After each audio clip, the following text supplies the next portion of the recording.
Now, if you struggle with raising up and coming out of posture, coming into that golf ball, well, you've clicked on the right video, because I'm going to show you 3 reasons to why you come out of your posture in the downswing, and of course a fix for all those 3 reasons. So I'm Jonathan Chown with JChownGolf. Let's dive right into it. So reason number 1 to why you're coming out of your posture in the downswing, coming into the golf ball, is because your shaft is moving too steep in transition in the downswing there. Because if we move that shaft too steep in transition, where that shaft's getting very vertical, if I stay in my posture and turn nicely through the golf ball with that, you're going to see how I'm going to really swing on the outside, and I'm really going to be hitting very, very down on that golf ball. So our shot will most likely not go to our target if we do that. So how the body is going to manage that steep shaft will be, if it comes and raises up, so with the chest lifting up, coming out of posture, look what happens to the club shaft. I'm not doing anything with my hands and arms, but you're going to see how that club is, it's shallowing out a little bit, but it'll be happening quite late in the golf swing. So it's getting a little bit shallower. So that means the path is going to be neutralizing a little bit. And as well, you'll hit a little bit less steep on it. But if we're prioritizing the coming out of posture movement, then we're not going to be turning through that golf ball reliably. And as well, if we're coming out of posture, lifting up, as you know, if you struggle with this, your club will be raising up off the ground, because of course, if you're lifting your body up, so is your club, and you'll most likely, hit a top shot very, very easily. So it's your body's mechanism of helping your steep shaft there, but it's not going to result in a good shot. So before we really start working on staying in posture, because we know if we do that for steep shaft, we're going to cut across it, probably slice the golf ball, we need to work on that shallow shaft first for this reason. So the main common reason to why I see players steepen the shaft, there is a lot of reasons for this, but the main one I see most often is as you're coming down the downswing, your trail elbow, so your right elbow, is pointing behind you, moving behind you in this fashion, which you can see is steepening the club shaft. Elbow pointing behind me, club shaft will steepen. So what we want to do, we want to make sure instead of the elbow pointing behind us, we want the elbow starting to point in front of us. You can see straight away, me just doing that movement, what happens to the club shaft? It starts to shallow out. So we need to make sure that right arm is moving correctly here. One of the best drills you can do for this is a training aid. So a specific type of ball training aid will do. So something like this, you could use, this is called an impact ball. You can use a Tour Striker Smart Ball. You can use a cheap little pink spiky ball like you see over there as well. So why these would be so good is because if your trail arm starts to disconnect in the downswing and starts to point behind you like this, you're going to see how the ball is going to fly away. So if I can keep the ball in between my arms all the way through my downswing, you can see how my trail arm will naturally be and my elbow move in front of my body, which we know will be resulting in a shallow shaft there. So if I can just keep this ball in between my arms, I'm going to do very well for having a shallower shaft, which will be helping me stay in posture. So once we've hit a good few balls working on this trail arm movement, a very, very good thing to also do at the same time will be working on that staying in posture, because we'll be working on a movement which will be helping that shaft shallow. But even when we get that shaft shallowing and moving less steep, your body will still want to move out of posture a little bit because it's used to doing it. So we've got to grind away that as well, but we can only do that if we're working on the root cause like we are here.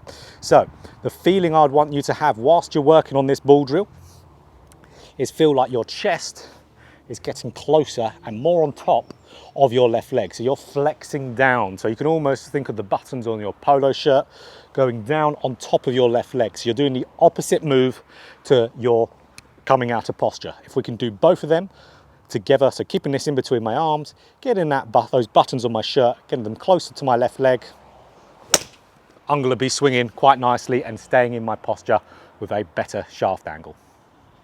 So reason number 2 to why you are coming out of your posture in the downswing is your club face is too closed in your golf swing. So your body will always, just like we said, try its hardest to get the ball to go to your target. So if you've got a club face here that is far too shut coming down your downswing, what's going to happen if you stay in posture? You most likely will have a very closed club face coming into the golf ball. So we know there the body reacts a couple different ways to a closed club face. One of them, if your name is Dustin Johnson, will be to rotate so much and get so open at impact that you will produce a lot and a lot of shaft lean. That will help you mitigate that strong club face, because the more shaft lean you have, the more the club face will open. But not all of us are Dustin Johnson, because we don't have his club head speed and we don't have his extreme range of motion. We can all rotate in the golf swing, but not all to the extent of, like, let's say, a Dustin Johnson. We can't get all that open. So another way the body will try to square up that club face will be to come out of posture.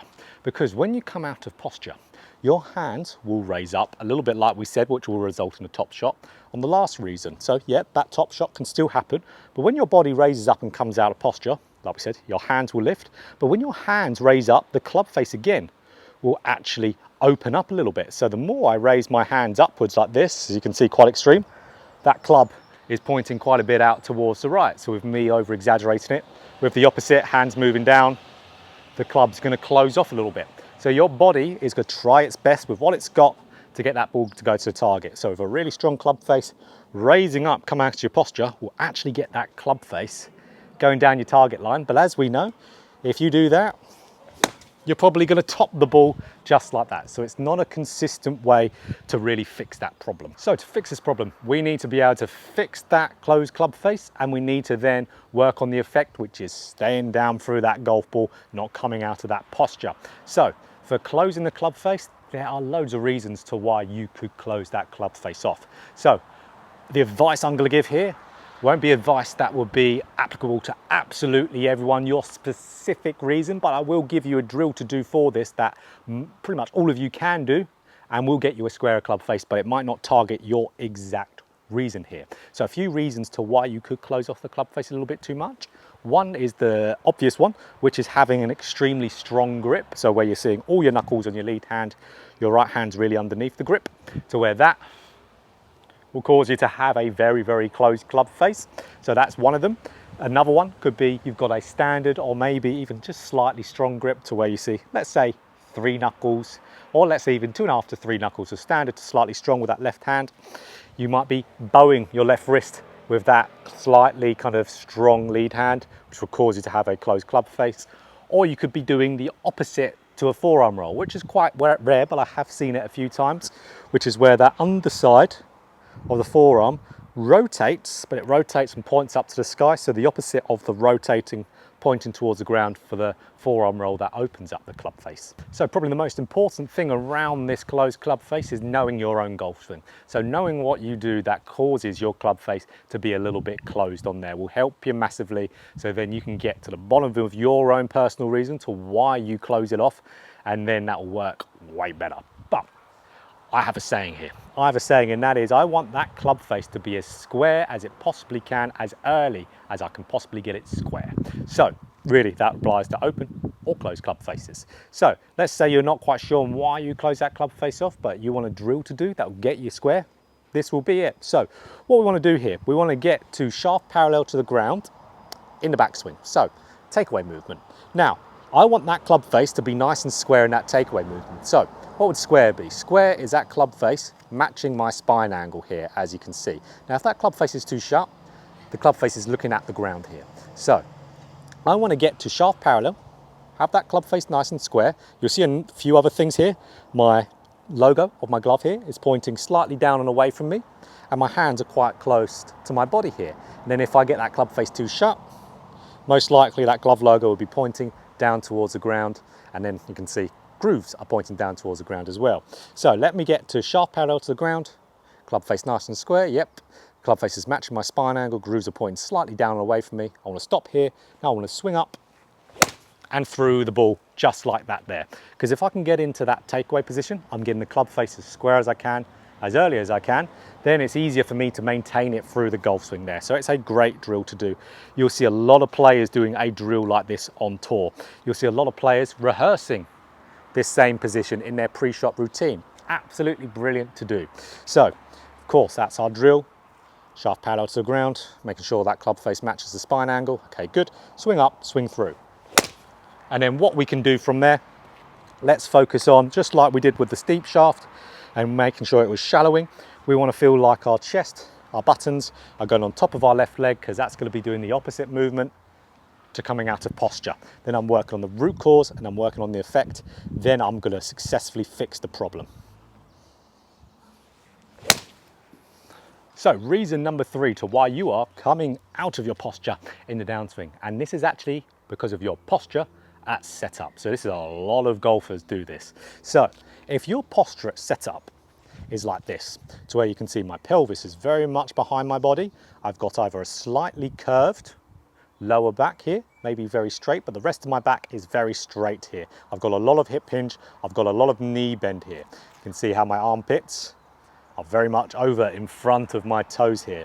So when I'm like this, one thing that's going to happen, I'm not going to be able to turn. When I'm very much bent over, I can't turn my body. So it's very, very hard for us to turn our body when we're extremely bent over back and forth. You would actually feel quite a bit of pain if you tried to rotate from there. So a lot of you who are trying to rotate in the golf swing, but you're feeling pain when you're doing it, it's because your posture is far too bent over.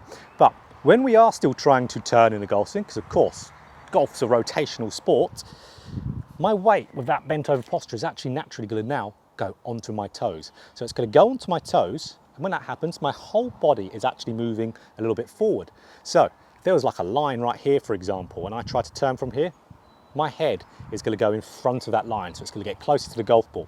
So my body would not stay there, because if it stayed there in that same posture, I'm going to hit the hosel, and it's going to be very hard for my body to even stay balanced straight on my toes. I'll probably just fall straight over. I'd be like this post impact. I'd really fall forward. So what my body's going to do here, obviously it's trying to rotate from here. Head's going to be moving forward. Weight's going to be going onto the toes. And now it's going to extend back up, where the pelvis is going to shoot in front of the body, and the chest and the head is going to raise upwards like this. So if you really do it bad, we'll do a shot like this. You know, I actually didn't mean to miss that, but that's how much your body having to come back up will affect you. So if we do that again, that's how bad it can be, for sure. That's more of what we were expecting, a slight toppy shot there. But you can see, because of me being here, then coming back up, that club's going to raise up. Like we said, the club will raise up when your body lifts up.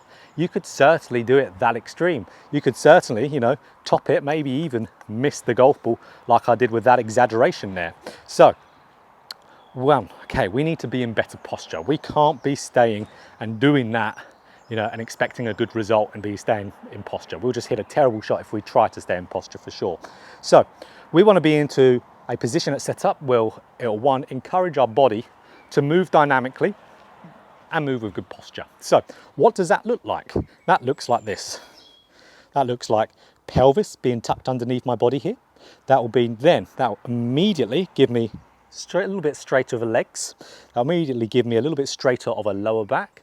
But if I have a very straight back with that pelvis pushed forward, you're gonna see how my club isn't even gonna reach the ground here. I'm gonna feel too tall. So what I need to do from here, to round my lower back, round my upper back, sorry, a little bit there. So I'm rounding my upper back a little bit from here. Now that's getting me onto the golf ball. So now my armpits are over the balls of my feet. So that means I'm going to be then being able to turn in good posture without my weight falling onto my toes. Now when I turn, my weight will actually be going into my trail heel there. So it will be going back and around. That pressure will be going back and around. So it's not going to now be on my toes. So now I can just continue to turn through, and I'm going to be in really, really good posture there. So pelvis tucked underneath my body, going to give me straighter legs. Then I need to round my upper back a little bit to get my club onto that ground, to get my weight of my body over the balls of my feet here. Now I just need to turn back, turn through. And that's going to give me a really good dynamic movement. So you will see that looks very similar to how people like Jack Nicklaus, Sam Snead, Arnold Palmer, those guys from back in those days, how they used to set up to the golf ball, having that very distinct look from this. It's very, very similar. Even though it looks like bad posture, it gets you moving into good posture.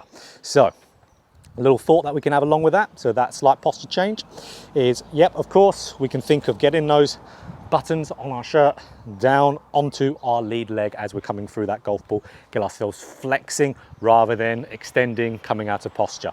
So let's do both of them, and we're going to hit a pretty good shot. So let's get in that good posture, and then getting those buttons over the left leg.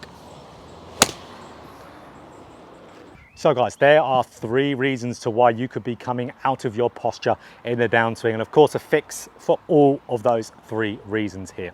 So we can see coming out of posture in a downswing is purely something your body is doing to be able to hit the golf shot somewhat okay. So always fix that root cause first before you even fix the effect. So we've got a good root cause for all of these to work on, and a good way to work on that effect as well. If you're doing, you know, any of these, you work on that area and you'll be fixing that coming out of posture, I can guarantee it. So if you like this video, of course, click that like button.